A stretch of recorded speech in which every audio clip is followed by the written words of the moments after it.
Welcome back to the program. Let's begin this morning on line number 3. Good morning, Trevor Stagg. You're on the air. Oh, good morning, Patty. How are you? I'm very well. Thanks for asking. How about you? Good. I'm calling from lovely Portabass this morning. I just had to drive in for some work, and so I can't talk very long, which of course is natural. But I'd like to talk about the airport, Stephenville Airport, and some reports about the taxes that have been circulating last night. Yeah, now when you hear from the town, they'll talk about the fact that, grants in lieu of taxes has been commonplace, but with all the concerns surrounding whether it be the initial decision to sell the Stephenville Airport to the Diamond Group and everything that goes with it, it becomes a heightened concern. What do we know, Trevor? Well, Patty, I've been doing a little bit of work on the side on this, and so one of the purposes of this call right now is that I believe it's time for the board members of the Airport Corporation to explain their decision. And I do believe that they can now speak about it freely. Once the Stephenville Airport Corporation dissolved, it ceased to exist. And as such, it no longer has the legal right to claim privilege. And so I did a little research on this, and the Court of Appeal in Colorado said this: we hold that when a corporation dissolves, there are no ongoing post-dissolution proceedings, and no one with the authority to invoke or waive the corporation's attorney-client privilege remains, and the privilege ceases to exist. So I would suggest that now is the opportunity for reporters and perhaps lawyers to be asking the board members about what due diligence was done at the time when that airport sale was announced. We've recently, on February 7th, we heard from CBC where Carl Diamond has said that he ran out of his money. And I did a little bit of math, and it's now 1,057 days since the airport purchase was announced. To go from $1 billion to running out of money in that time would require a person to have a net loss of $1 million each and every day.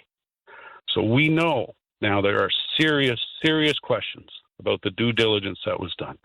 And there was an email circulating from the chair of the Airport Corporation that was as early as October of 2021, where he said that he didn't care if Carl Diamond made drones, didgeridoos, or donuts, whether it was employment for 5 people or 5,000.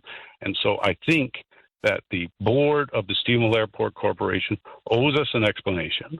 And now I believe that they're not stuck by privilege, and they can talk about what happened. Well, once they're dissolved, not only the matters that you just mentioned, but also all their fiduciary responsibilities also go by the wayside, which is a part and parcel as to why they can't speak about certain things at certain times. But you're right, correct. As far as I can tell, all of those obligations and restrictions have now been dissolved, just like the Airport Authority itself. That's correct. And in addition to that, because there is no privilege in those documents anymore, I would suggest that any of the documents that the town of Stephenville have no longer have a claim of privilege. If anybody, and I think that people are likely aware that I have been on this issue, and not necessarily on the airport issue per se, but issues with the town of Stephenville for some time. And to be frank with you, a part of my strategy is to try and get these people to sue me so that I can get some disclosure on what happened. And now it appears as though I don't have to. I'm going to be approaching some of these board members. I'm going to be asking them about what happened. And if there are documents that they can share with me, I believe that I can share them with the general public. And I intend to do so. Trevor, I know you don't have a whole lot of time here this morning, but looking for information in broad strokes, because if we look at this, even the town of Stephenville, who had been transferring monies, there was only one councillor at the time, Lenny Tiller, would be voting against it, but they said enough is enough. Same with the province, they did away with the line of credit. And the only thing we've heard about any deal struck by the Diamond Group at Stephenville has been for laydown space for John Risley, a World Energy GH2, a deal that apparently was also being floated before the airport was sold, and it's valued at the tune of millions of dollars, which begs the question as to how that was not included in the town's potential recoup of money. So I didn't mean to interject with that point, but this is an excellent point, Patty, and I actually have a little bit of something to say on that too, because yesterday I did come into possession of some documents that would normally be privileged, and so right now I'm kind of talking to the Law Society about it. But I will tell you that what I saw in those facts, that these were the minutes of when the lay-down agreement was disclosed to the rest of the board, and I would suggest to you that those minutes are also very interesting, and so hopefully at some point I'll be able to reveal that information as well. Other than those, or that particular topic, what are the questions that you need answers to? Because we have some vague references to some questions that have been asked and some answers that are less than fulsome, I would suggest. So where do we start? Well, I think that the most important thing is that it's my understanding that today that there's going to be that on the agenda is going to be again the grant in lieu of taxes that the Diamond International Airport wishes to pay the town of Stephenville. Now, I reported that on January 11th on Facebook. I kind of broke that story. And the mayor's wife responded and said, sometimes you cannot let an untruth go by. And then on February 7th, CBC confirmed it. And so, and as a matter of fact, I have a copy of the privileged meeting, and they were asking for $10,000 as a grant in lieu of taxes. Now, at this point, this is a privately owned airport, so a lot of ships have sailed here. But what I can say is that maintaining the taxes on that property and not giving a grant in lieu allows the town to have a modicum of financial control should this all go awry. We already know that there's a $2.4 million mechanics lien. Mr. Diamond had promised that that would be taken care of very shortly. The last that I checked, which was Friday at the registry office, it was still in effect. Also, he said that there would be 3 announcements in the coming month. Now, that was July 18th, I believe. So now we're halfway through. We haven't heard anything. And I would suggest that when the town replied to Mr. Diamond's initial request for a grant in lieu of taxes, Brian Kinsman, town's tax officer, to his credit, set up a series of milestones and goalposts. Or said that there should at least be that, so that if Diamond says that they're going to create 100 jobs by doing this, do it, and then you'll get the tax relief. Not get the tax relief in front, because that money remains a super priority lien. And so as a result, the town does have a slight say in the control and the future of the airport, in that they could put it up for tax sale. And so as a result, I would suggest that today it is on the agenda, my understanding, at the town council, and it is, I'm not sure what is going to come of it, but I will say that this is a very, very important step if the town of Stephenville wishes to protect a quasi-public asset for the citizens of Stephenville. And any financial implications regarding the town need be when there's something operational as opposed to aspirational. That is absolutely right, Patty. Operational as opposed to aspirational, and that is how the entire focus of it should be from now on. We cannot.